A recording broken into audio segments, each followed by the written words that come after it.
ಇಂಡಿಯಾ40 ಸುದ್ದಿಗೆ ಮತ್ತೆ ಸ್ವಾಗತ. ರಾಜ್ಯದಲ್ಲಿ ಬೇಸಿಗೆಯ ಬಿಸಿ ಕೇವಲ ಮನುಷ್ಯರಿಗಷ್ಟೇ ಅಲ್ಲ, ಬದುಕಿನ ಮೂಲಾಧಾರವಾದ ನೀರಿಗೂ ತಟ್ಟಿದೆ. ಚಿತ್ರದುರ್ಗ ಜಿಲ್ಲೆಯ ಚಳ್ಳಕೆರೆಯಲ್ಲಿ ಹನಿ ನೀರಿಗಾಗಿ ಹಾಹಾಕಾರ ಶುರುವಾಗಿದೆ. ಕುಡಿಯುವ ನೀರಿಗಾಗಿ ಕಿಲೋಮೀಟರ್ ದೂರದ ಜಮೀನುಗಳಿಗೆ ಅಲೆಯುವ ಸ್ಥಿತಿ ಬಂದಿದೆ ಅಂತ ಆಕ್ರೋಶ ವ್ಯಕ್ತಪಡಿಸಿರುವ ಕುರುಡಿಹಳ್ಳಿ ಗೊಲ್ಲರಾಟಿ ಗ್ರಾಮಸ್ಥರು ತಾಲೂಕು ಪಂಚಾಯತ್ ಕಚೇರಿಗೆ ಮುತ್ತಿಗೆಯನ್ನ ಹಾಕಿದ್ದಾರೆ.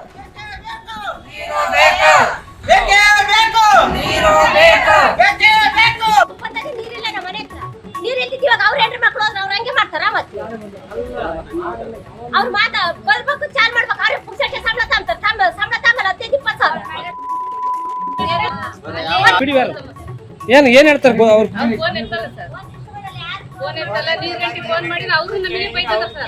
ಏನಂತಾರ ಅವ್ರು? ನೀವೇ ಪಿಡಿಒ ಫೋನ್ ಮಾಡ್ತಾರ, ನಾವೆಲ್ಲ ಬಿಡ್ತೀವಿ ಅಂತ ಹೇಳ್ತಾರೆ. ಮತ್ತೆ ನೀರು ಎಷ್ಟು ದಿನಕ್ಕೆ ಒಂದ್ಸರಿ ಬಿಡ್ತೀವಿ? ಸರ್ ಅದೇ ಒಂದಿನ ಬಿಟ್ಟರೆ ಒಂದಿನ ಬಿಡೋಲ್ಲ. ನೀವು 8 ದಿನ ನೆಲಮಂಗಲದಲ್ಲಿ ಹನಿ ನೀರಿಗಾಗಿ ಜನಸಾಮಾನ್ಯರ ಹೋರಾಟ ಈಗ ಬೀದಿಗೆ ಬಂದಿದೆ. ಕಳೆದ 2 ತಿಂಗಳಿಂದ ಕುಡಿಯುವ ನೀರಿಲ್ಲದೆ ಕಂಗಾಲಾಗಿರುವ ಜಕ್ಕಸಂದ್ರ ವಾರ್ಡ್ನ ನಿವಾಸಿಗಳು ನಗರಸಭೆ ಕಚೇರಿಗೆ ಮುತ್ತಿಗೆ ಹಾಕಿದ್ದಾರೆ.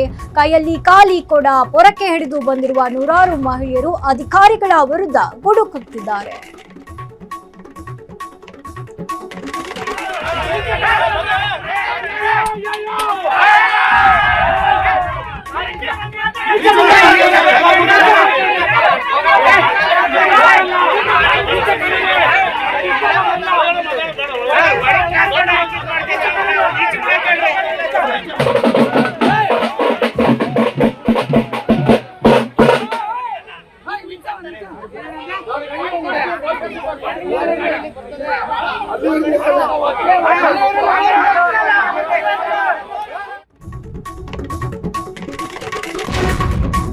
ಮಾಸ್ಟರ್ ಬ್ಲಾಸ್ಟರ್ ಸಚಿನ್ ತೆಂಡೂಲ್ಕರ್ ಅವರೊಂದಿಗೆ ವಿಶ್ವ ದಾಖಲೆಯ ಜೊತೆ ಆಟ ಆಡಿದ್ದ ವಿನೋದ್ ಕಾಂಬ್ಲಿ ಈಗ ಆಸ್ಪತ್ರೆಯಲ್ಲಿ ಸಾವು ಬದುಕಿನ ನಡುವೆ ಹೋರಾಟ ನಡೆಸುತ್ತಿದ್ದಾರೆ.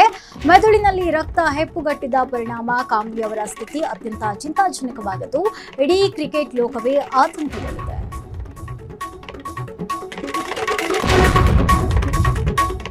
ಬಾಗಲಕೋಟೆಯ ನವನಗರದಲ್ಲಿ ಬೆಚ್ಚಿ ಬೀಳಿಸುವ ಘಟನೆಯೊಂದು ನಡೆದಿದೆ. 19 ವರ್ಷದ ಯುವತಿ ಭೂಮಿಕಾ ತಿಪ್ಪನವರ ಮನೆಯಲ್ಲಿ ಯಾರೂ ಇಲ್ಲದ ವೇಳೆ ನೇಣಿಗೆ ಶರಣಾಗಿದ್ದಾಳೆ. ಆದರೆ ಇದೊಂದು ಸಾಮಾನ್ಯ ಆತ್ಮಹತ್ಯೆಯಲ್ಲ, ಇದರ ಹಿಂದೆ ಲವ್ ಜಿಹಾದ್ ಸಂಚಿದೆ ಅಂತ ಕುಟುಂಬಸ್ಥರು ಗಂಭೀರ ಆರೋಪ ಮಾಡ್ತಾ ಇದ್ದಾರೆ.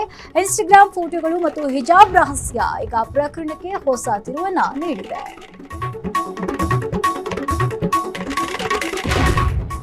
ಹೊಸಪೇಟೆ ತಾಲೂಕಿನ ಭುವನಹಳ್ಳಿ ಗ್ರಾಮದಲ್ಲಿ ಘೋರ ದುರಂತ ನಡೆದಿದೆ. ರಸ್ತೆ ದಾಟುತ್ತಿದ್ದ ಕರಡಿಯೊಂದಕ್ಕೆ ಅನಾಮಧೇಯ ವಾಹನವೊಂದು ಡಿಕ್ಕಿ ಹೊಡೆದಿತು. ಅಪಘಾತದ ರಭಸಕ್ಕೆ ಕರಡಿ ಸ್ಥಳದಲ್ಲೇ ಕೊನೆಯುಸಿರನ್ನ ಎಳೆದಿದೆ.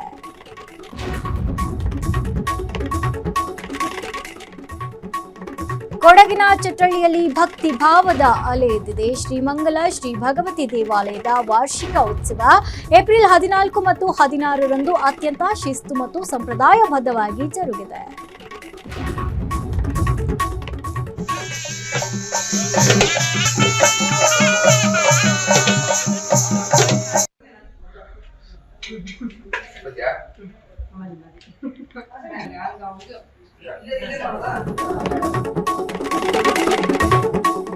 ವಿಜಯನಗರ ಜಿಲ್ಲೆಯ ಹೊಸಪೇಟೆಯಲ್ಲಿ ಕರಡಿಗಳ ಕಾಟ ಮಿತಿಮೀರಿದೆ. ಹೊಲಕ್ಕೆ ಹೋಗಿ ವಾಪಸ್ ಬರ್ತಾ ಇದ್ದ ಅನ್ನದಾತನ ಮೇಲೆ ಕರಡಿಯೊಂದು ಅಟ್ಯಾಕ್ ಮಾಡಿದ್ದು ರೈತ ತೀವ್ರವಾಗಿ ಗಾಯಗೊಂಡಿದ್ದಾರೆ. ಬುಕ್ಕಸಾಗರದ ಕಡೆಬಾಗಿಲು ಸೇತುವೆ ಬಳಿ ನಡೆದ ಈ ಘಟನೆ ಈಗ ಸುತ್ತಮುತ್ತಲಿನ ಗ್ರಾಮಸ್ಥರಲ್ಲಿ ನಡುಕ ಹುಟ್ಟಿಸಿದೆ.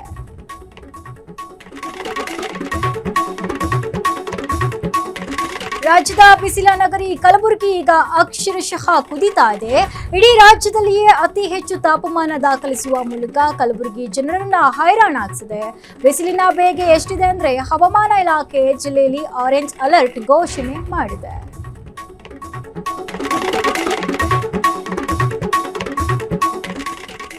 ಕಲಬುರಗಿಯಲ್ಲಿಂದು ಸಾರಿಗೆ ಸಂಪರ್ಕದ ಬೆನ್ನೆಲುಬಾಗಿರುವ ಗುತ್ತಿಗೆ ಚಾಲಕರು ರೊಚ್ಚಿಗೆದ್ದಿದ್ದಾರೆ.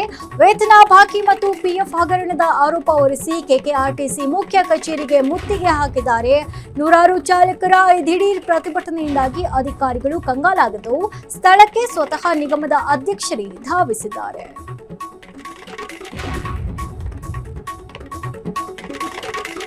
ಮೈಸೂರು ಜಿಲ್ಲೆಯ ಎಚ್ಡಿ ಕೋಟೆ ತಾಲೂಕಿನಲ್ಲಿ ಗಜಪಡೆಗಳ ಕಾಟ ಮಿತಿ ಮೀರಿದೆ. ಕಾಡಂಚಿನ ಗ್ರಾಮಗಳಲ್ಲಿ ಜನರು ನೆಮ್ಮದಿಯಿಂದ ಓಡಾಡುವ ಸ್ಥಿತಿ ನಿರ್ಮಾಣವಾಗಿದೆ. ಮಾರನಹಾಡಿಯ ಜ್ಯೋತಿ ಎಂಬ ಮಹಿಳೆ ಸೌದೆ ತರಲು ಹೋಗಿದ್ದಾಗ ಕಾಡಾನೆಯೊಂದು ಭೀಕರ ದಾಳಿ ನಡೆಸಿತು. ಕೂದಲೆಳೆ ಅಂತರದಲ್ಲಿ ಜ್ಯೋತಿ ಅವರು ಪ್ರಾಣಾಪಾಯದಿಂದ ಪಾರಾಗಿದ್ದು ಸದ್ಯ ಆಸ್ಪತ್ರೆಯಲ್ಲಿ ಚಿಕಿತ್ಸೆಯನ್ನ ಪಡಿತಾ ಇದ್ದಾರೆ.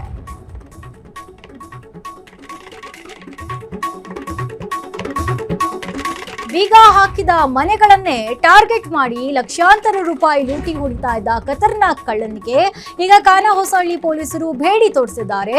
ಮಂಗಾಪುರ ಗ್ರಾಮದಲ್ಲಿ ನಡೆದಿದ್ದ 2 ಪ್ರತ್ಯೇಕ ಮನೆಗಳ್ಳತನದ ಬೆನ್ನತ್ತಿದ್ದ ಖಾಕಿ ಪಡೆ ಆರೋಪಿಯನ್ನ ಬಂಧಿಸಿ ಹಣವನ್ನ ಜಪ್ತಿ ಮಾಡಿದೆ.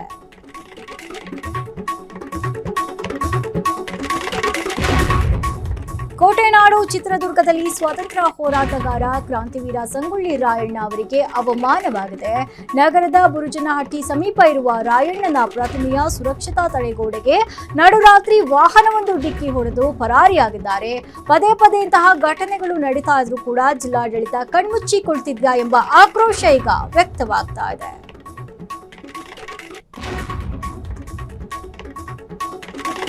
ತುಮಕೂರಿನಲ್ಲಿ ದೊಡ್ಡದೊಂದು ದುರಂತ ಕೂದಲೆಳೆ ಅಂತರದಲ್ಲಿ ತಪ್ಪಿದೆ. ಚಲಿಸ್ತಾ ಇದ್ದಂತಹ ಕೆಎಸ್ಆರ್ಟಿಸಿ ಬಸ್ನಲ್ಲಿ ದಿಢೀರ್ ಬೆಂಕಿ ಕಾಣಿಸಿಕೊಂಡಿದ್ದು ಕ್ಷಣಾರ್ಧದಲ್ಲಿ ಬಸ್ ದಗದಗನೆ ಹೊತ್ತಿ ಉರಿದಿದೆ. ಪ್ರಯಾಣಿಕರು ಬಸ್ಸಿನೊಳಗೆ ಸಿಲುಕಿಕೊಂಡಿದ್ದ ಭೀಕರ ಕ್ಷಣದಲ್ಲಿ ಚಾಲಕ ತೋರಿಸಿದ ಸಮಯ ಪ್ರಜ್ಞೆ ಈಗ ಎಲ್ಲರ ಮೆಚ್ಚುಗೆಗೆ ಪಾತ್ರವಾಗಿದೆ.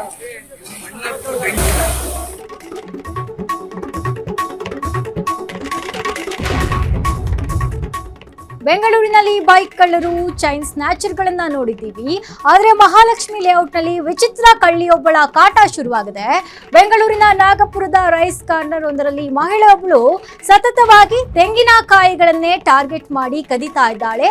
ಈ ದೃಶ್ಯ ಅಂಗಡಿಯ ಸಿಸಿಟಿವಿ ಕ್ಯಾಮೆರಾದಲ್ಲಿ ಸ್ಪಷ್ಟವಾಗಿ ದಾಖಲಾಗಿದೆ.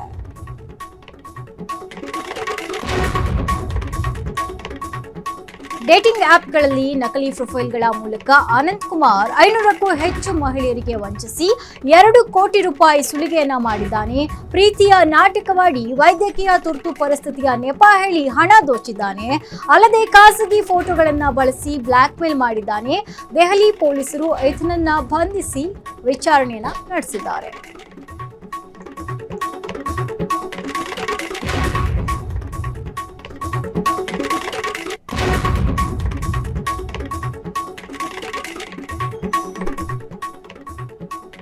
ಬಾಲಿವುಡ್ನ ಕಿಲಾಡಿ ಅಕ್ಷಯ್ ಕುಮಾರ್ ಮತ್ತೆ ತಮ್ಮ ಹಳೆಯ ಲಯಕ್ಕೆ ಮರಳಿದ್ದಾರೆ. ಸುಮಾರು 14 ವರ್ಷಗಳ ಸುದೀರ್ಘ ಬಿಡುವಿನ ನಂತರ ಹಿಟ್ ನಿರ್ದೇಶಕ ಪ್ರಿಯದರ್ಶನ್ ಹಾಗೂ ಅಕ್ಷಯ್ ಕುಮಾರ್ ಜೋಡಿ ಒಂದಾಗ್ತಾ ಇದ್ದು, ಅಕ್ಷಯ್ ಅಭಿನಯದ ಹಾರರ್ ಕಾಮಿಡಿ ಭೂತ್ ಬಂಗ್ಲಾ ಸಿನಿಮಾ ಬಿಡುಗಡೆಗೂ ಮುನ್ನವೇ ಬಾಕ್ಸ್ ಆಫೀಸ್ನಲ್ಲಿ ಧೂಳೆಬ್ಬಿಸ್ತಾ ಇದೆ.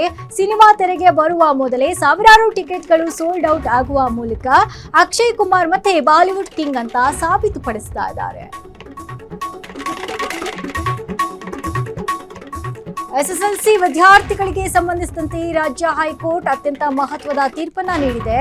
ತೃತೀಯ ಭಾಷೆ ವಿಶೇಷವಾಗಿ ಹಿಂದಿ ವಿಷಯಕ್ಕೆ ಕೇವಲ ಗ್ರೇಡ್ ನೀಡಲು ಮುಂದಾಗಿದ್ದ ರಾಜ್ಯ ಸರ್ಕಾರದ ನಿರ್ಧಾರಕ್ಕೆ ಕೋರ್ಟ್ ಬ್ರೇಕ್ ಅನ್ನ ಹಾಕಿದೆ.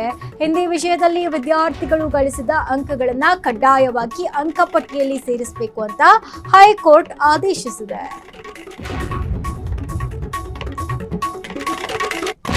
ಚಾಲೆಂಜಿಂಗ್ ಸ್ಟಾರ್ ದರ್ಶನ್ ಅವರ ಮಾಜಿ ಮ್ಯಾನೇಜರ್ ಮಲ್ಲಿಕಾರ್ಜುನ್ 7 ವರ್ಷಗಳ ಅಜ್ಞಾತವಾಸದ ನಂತರ ಪ್ರತ್ಯಕ್ಷವಾಗಿ ಅಚ್ಚರಿಯ ವಿಷಯಗಳನ್ನ ಹಂಚಿಕೊಂಡಿದ್ದಾರೆ. ಉದ್ಯಮದಲ್ಲಿ ಆದ 8 ಕೋಟಿ ರೂಪಾಯಿ ಸಾಲದಿಂದಾಗಿ ಆತ್ಮಹತ್ಯೆಗೆ ನಿರ್ಧರಿಸಿದಂತಹ ಅವರು ನಂತರ ನಾಪತ್ತೆ ಆಗಿದ್ರು. ಇದೀಗ ವಾಪಸ್ ಬಂದು ಹಲವು ವಿಚಾರಣೆಗಳನ್ನ ಹಂಚಿಕೊಂಡಿದ್ದಾರೆ.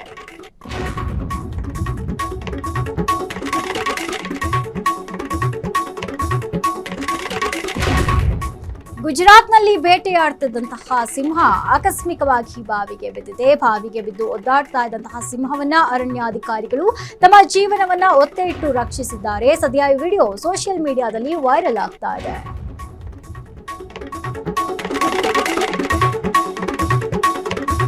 ಚಾಮರಾಜನಗರ ಜಿಲ್ಲೆಯ ಹಸಿರು ಸಿರಿಯ ನಾಡು ಬಿಆರ್ಟಿ ಹುಲಿ ಸಂರಕ್ಷಿತ ಅರಣ್ಯ ಈಗ ಬೆಂಕಿಯ ಕೆನ್ನಾಲಗೆಗೆ ಸಿಲುಕಿದೆ.